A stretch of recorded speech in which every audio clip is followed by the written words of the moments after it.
Capítulo 3, segunda parte, la integral definida. Bueno, históricamente, ¿de dónde arranca la integral definida? Los griegos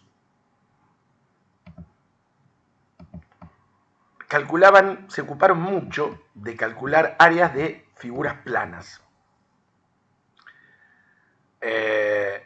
Y utilizaban un método denominado método de exhaustión o exhaustación, que consistía en aproximar una figura por exceso o por defecto. Por ejemplo, para calcular el área de un círculo, lo iban aproximando primero con un cuadrado, esto sería por defecto, y luego iban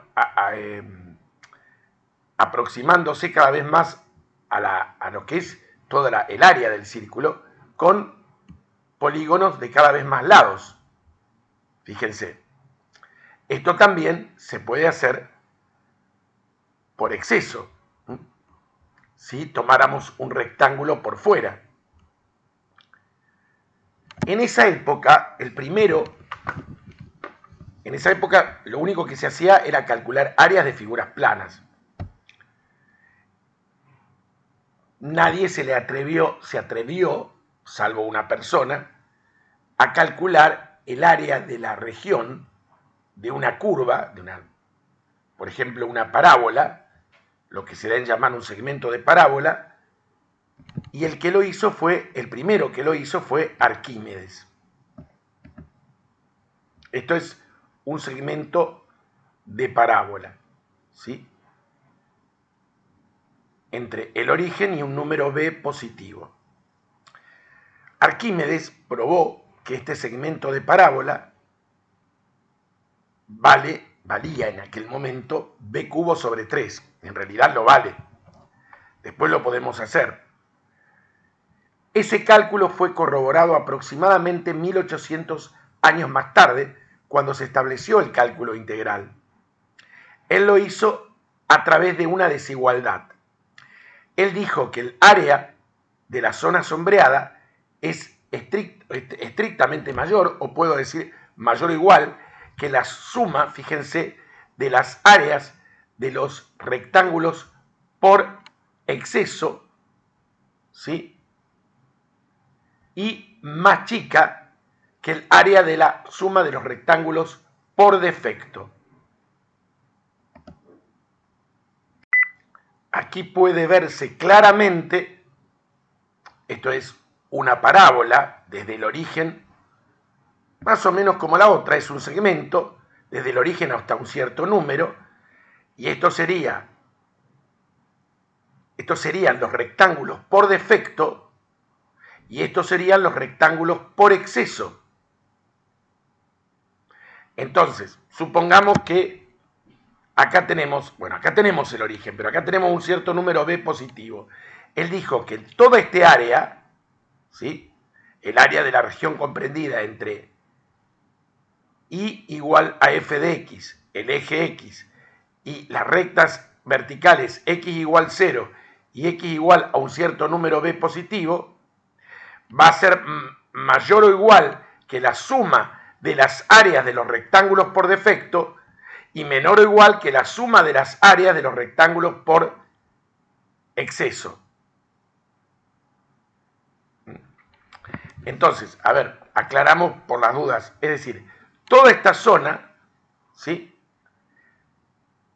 iba a ser más grande que la suma de todas las áreas de estos rectángulos. Se irán dando cuenta que esto va a depender de la cantidad de rectángulos que tomemos, ¿sí?, y va a ser más chica que la suma de las áreas de los rectángulos más grandes. Pero eso va a depender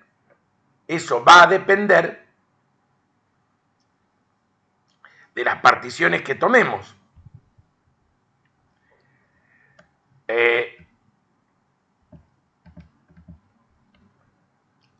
La función en cuestión es x cuadrado, y igual a x cuadrado, en el cerrado 0,2, este valor es 2, esto está capturado con el GeoGebra.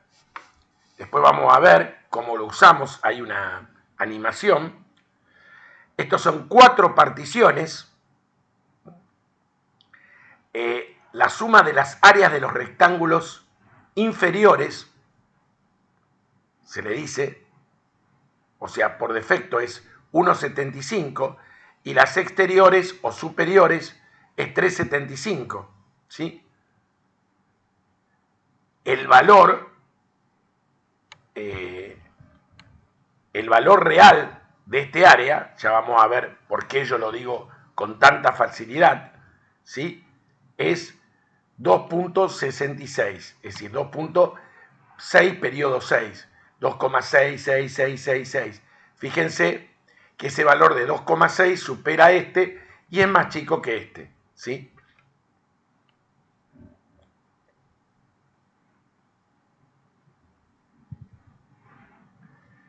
Fíjense que en 8 particiones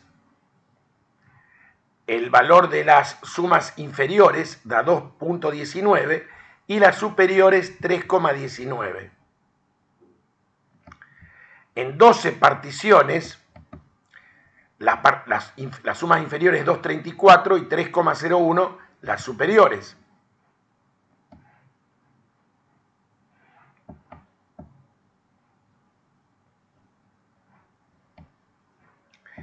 En 15 particiones el valor de las sumas inferiores da 2,41 y las superiores 2,94.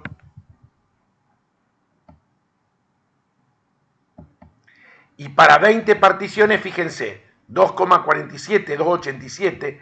Fíjense que a medida que el número de particiones sube, nos vamos acercando, ¿sí?, a el área buscada. Fíjense la figura en 30 particiones, sumas inferiores 2,53, 2,8. No olvidemos que el valor real es 2,6 periodo 6, ¿sí? Fíjense lo que ocurrió llegado a 30 particiones.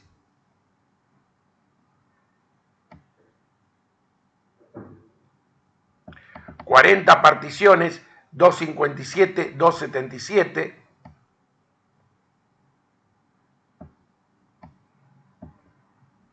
Estas que se ven son evidentemente que han quedado las primeras. Para 50 particiones, 2,59, 2,75, ¿sí?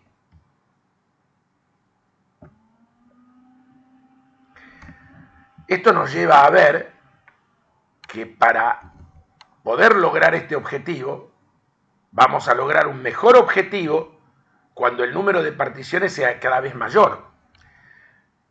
Y fíjense que lo que nos propusimos fue, como objetivo inicial, calcular un área. Obviamente, esa función a considerar tiene que ser positiva, como es esta, es decir, que está por encima del eje X.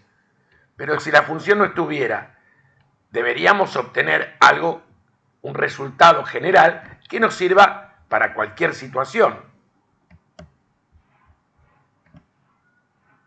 Es decir, un resultado que nos sirva para una situación así o una situación así.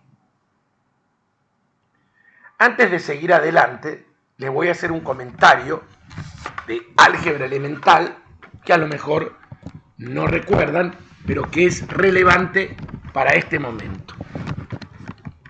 Parece que no tuviera nada que ver, pero ya van a ver que sí. En álgebra se suele utilizar esta cuestión.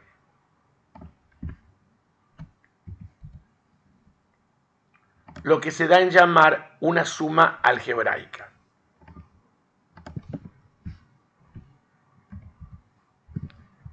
¿Qué es una suma algebraica? Una sucesión de sumas y restas.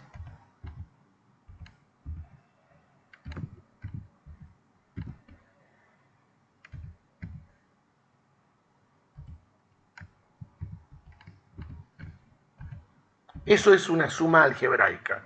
¿Cómo se resuelve? Ustedes me van a decir, Y así, lo usual es agrupar primero los términos que suman y restarle los términos que restan, previa cancelación de los términos que están con signos opuestos. Por ejemplo,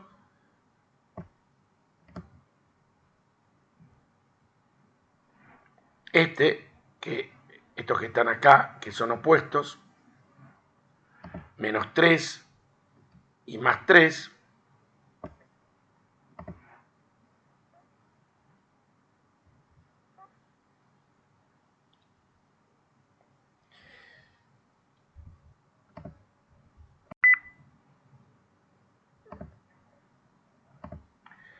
uno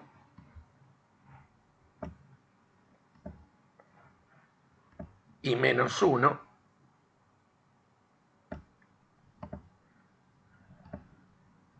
y ahora pasamos a agrupar 4 más 6, que son términos positivos, más 7.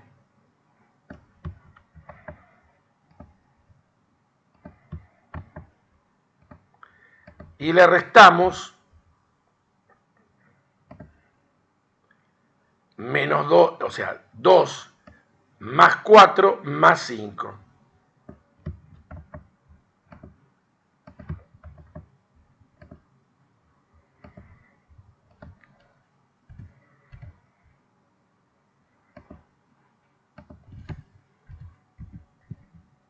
Esto nos queda 17 menos 11, que es igual a 6. Eso es una suma algebraica. Continuamos entonces con nuestro objetivo. El procedimiento que vimos recién tiene que servir, insisto, para evaluar el área de una región de este tipo, que es positiva, es decir, es la región, o mejor dicho, el área de una región comprendida entre y igual a f de x, el eje x, y las rectas x igual a a y x igual a b, pero esto es un área pura, ¿por qué? Porque la función está por encima del eje x. Acá la situación es similar, sería la región comprendida entre y igual a f de x, el eje x y las rectas x igual a y x igual a b, pero con la diferencia que acá no tenemos un área, sino una suma algebraica de áreas, ya que el resultado que acá nos va a dar va a ser un número positivo, porque efectivamente evalúa un área. En cambio acá vamos a tener uno positivo, esta parte va a ser negativa y esta parte va a ser positiva. ¿Por qué? Porque esta función tiene variabilidad de signo. ¿Qué proceso lleva a la integral definida? Bueno, supongamos acá que tenemos con la excusa, porque después generalizamos el resultado, de calcular un área de una función que es continua en un cerrado AB. ¿Qué quiere decir? Que no tiene agujeros. ¿Sí? Acá aproximamos por exceso, podría ser por defecto. Y lo que hacemos en la función es una partición del intervalo AB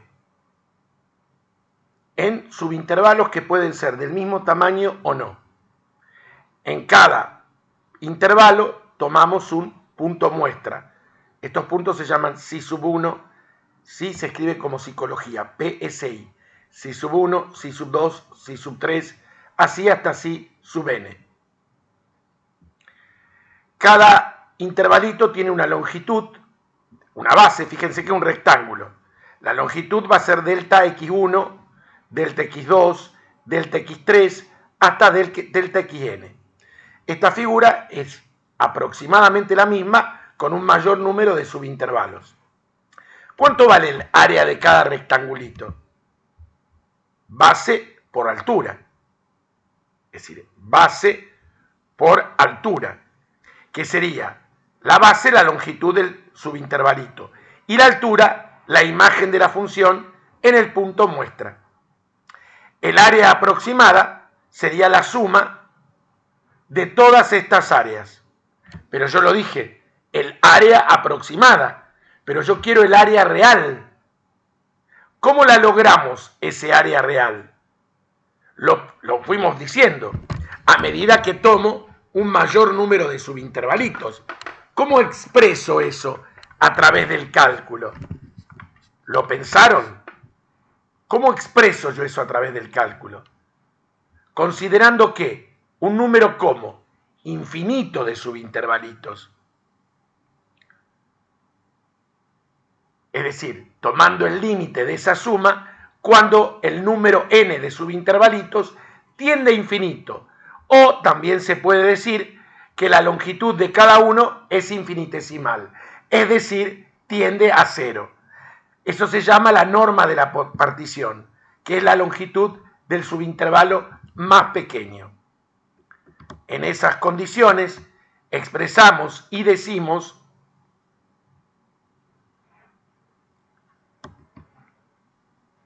que, ¿ven? Esa es la suma, llamamos S sub n, que nombrábamos, ese es el valor aproximado del área,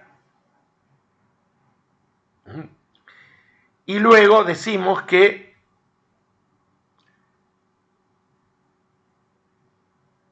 el límite, cuando el número de subintervalitos tiende a infinito de la sumatoria, es decir, de la suma de todas las áreas, que sería f en psi sub i, se dice psi sub i porque i varía de 1 a n, porque tenemos n subintervalito por delta xi, o también a esta suma se la puede pensar con el límite cuando la norma de la partición tiende a cero.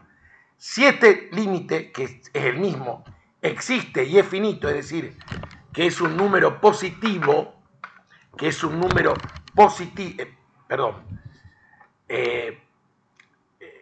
a ver, ¿cuándo sería un número positivo? Si fuera el área. Bueno, en este caso estamos hablando básicamente que la función es positiva, pero esto se puede generalizar a cualquier resultado. Entonces vamos a ser más general y vamos a decir que si este límite existe y es finito, es decir, que nos da un número real, esto se da en llamar la integral definida entre a y b de f de x diferencial x. Les pido por favor no se asusten porque no lo vamos a hacer así. Esto está relacionado con la integral indefinida de la primera parte, ya lo vamos a ver, ¿sí? Y ahora podemos entender este signito. Este signito es una S alargada de suma, porque una integral definida en definitiva es una suma. ¿Y cuál es el significado geométrico? Bueno, este límite, que si existe tiene que ser un número real, cuidado, ¿cómo puede ser ese número real?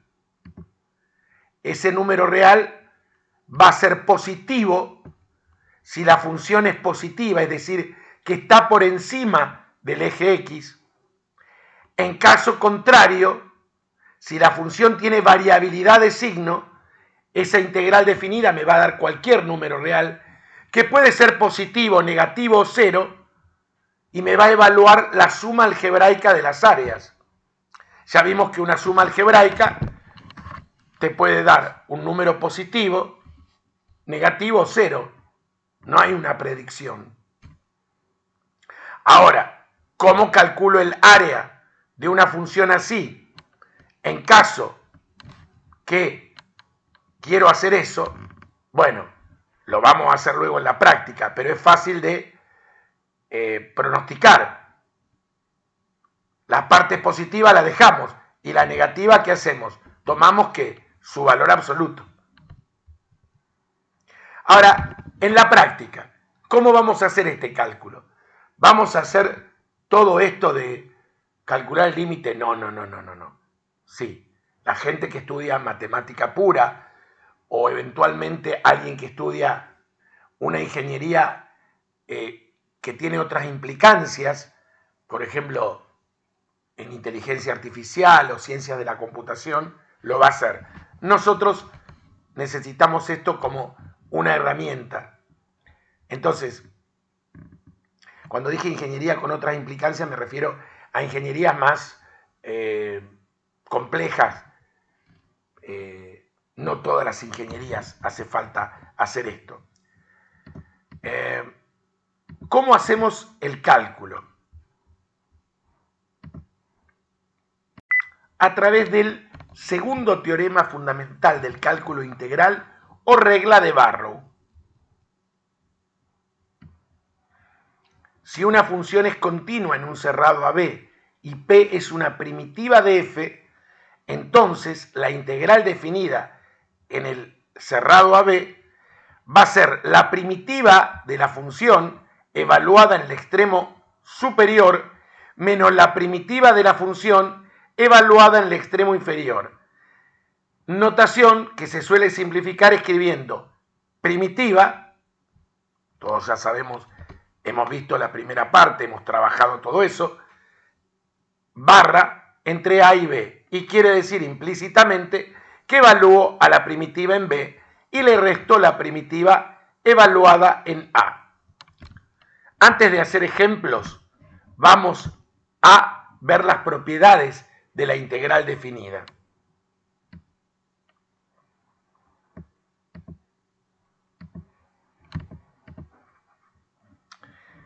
La integral definida es una sumatoria, no es de extrañar que tenga las mismas propiedades.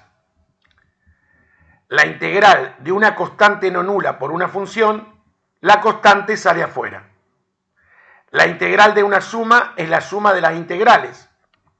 Es decir, si yo, cuando hablo de suma, implícitamente estoy hablando, mejor dicho, estoy hablando de adición, estoy hablando de sustracción. Es decir, la integral de una suma algebraica es la suma algebraica de las integrales. Igual que en la integral indefinida, son las mismas propiedades. Y la integral de una combinación lineal, es decir, si yo tengo una suma de constantes que multiplican a funciones, las constantes salen afuera y se distribuye la suma, igual que la integral indefinida. Estas tres primeras propiedades nos grabamos y lo vemos que son iguales a las de la integral indefinida. Finalmente, la propiedad D nos dice que si yo tengo, esta es fundamental para nuestros cálculos, un intervalo AB, que sería un caminito, donde tengo un atajo que puedo tomar tomando un punto C, la integral entre A y B es lo mismo que hacerla desde A a C más sumarle la integral de C a B. Eso se llama aditividad respecto al intervalo de integración. Finalmente, estos dos comentarios, la integral de una función entre un punto y el mismo punto es nula. Y si hago la integral entre A y B, es lo mismo que hacer la opuesta entre B y A. Es como que se invierte. ¿Qué relación hay entre continuidad e integrabilidad? Si una función es continua, en un intervalo va a ser integrable. La recíproca es falsa, no nos interesa para nuestros objetivos. Y ahora sí estamos en condiciones de ver un ejemplo. La integral, vamos a ampliarlo, o lo llevamos a MapType.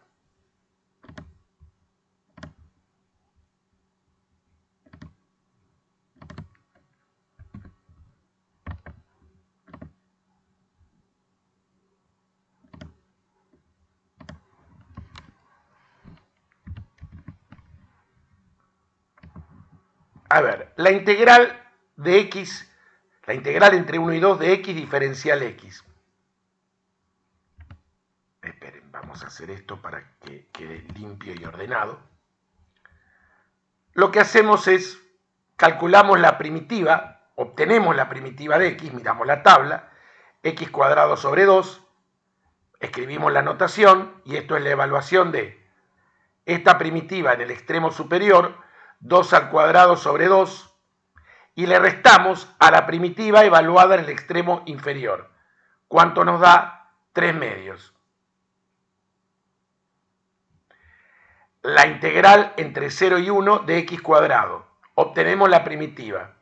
X cubo sobre 3 entre 0 y 1. Es 1/3 menos la primitiva evaluada en el extremo inferior, en 0. 0 al cubo sobre 3. Nos da 1/3. La integral entre menos 1 y 2 de 4 menos x, diferencial x. Directamente no hacemos la distribución. Obtenemos la primitiva de 4 menos x. Es 4x menos x cuadrado sobre 2. La evaluamos en 2 y le restamos la evaluación de esta en menos 1. En 2 es 4 por 2 menos 2 al cuadrado sobre 2. En menos 1 es 4 por menos 1 menos menos 1 al cuadrado sobre 2. Cuando hacemos todas estas cuentitas, nos queda 21 medios. Es muy mecánico el procedimiento. Por eso esta parte de la práctica que correspondería, ¿sí? El cálculo de estas integrales definidas, que no tiene respuesta, ya que lo pueden hacer con el software, ¿sí? De los cuales hicimos algunos en clase. Finalmente, lo que vamos a hacer como ejemplo es la integral de Arquímedes. Vamos a dejar este que nos sirve mucho.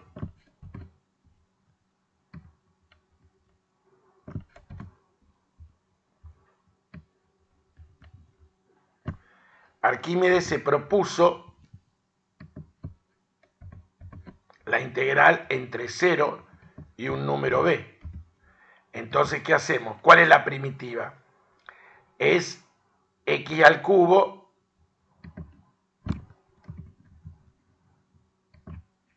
sobre 3. Perdón. ¿Entre quién? Entre 0 y un número b.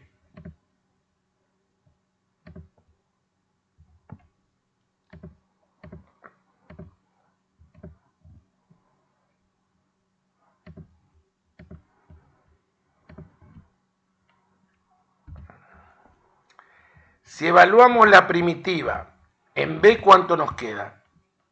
¿Cuánto es? B al cubo sobre 3. Y si le evaluamos en 0 directamente, ¿cuánto nos da? 0. ¿Sí? Eso había probado Arquímedes hace aproximadamente 2000 años antes de Cristo. Increíble. Bueno, con esto vimos toda la idea central y de dónde sale. Ahora vamos a ver cómo lo trabajamos en el software. Y en la segunda parte de este video lo que vamos a ver es las aplicaciones geométricas. Y cómo hacemos el cálculo, la suma algebraica de las áreas, etc. Bueno, vamos de estos hipervínculos, vamos al primero. Los dos son similares. Este nos lleva a un hipervínculo que, ahora van a ver, yo acá puedo cambiar la función, yo acá puse x cuadrado,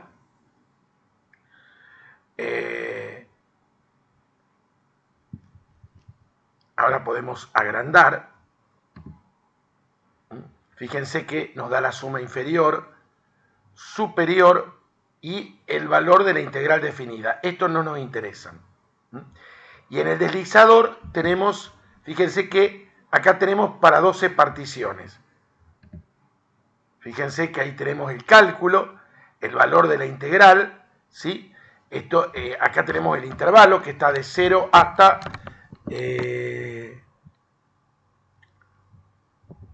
el valor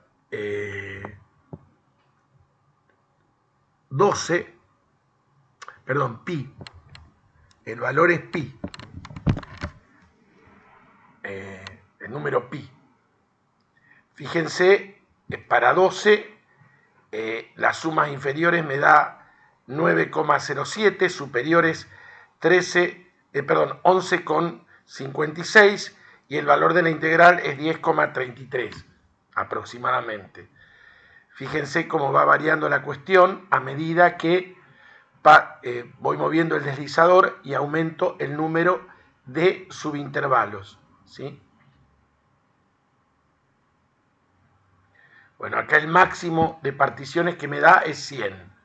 Fíjense el valor de la integral, el valor de la suma superior y el valor de la suma inferior, qué cercanos están los tres.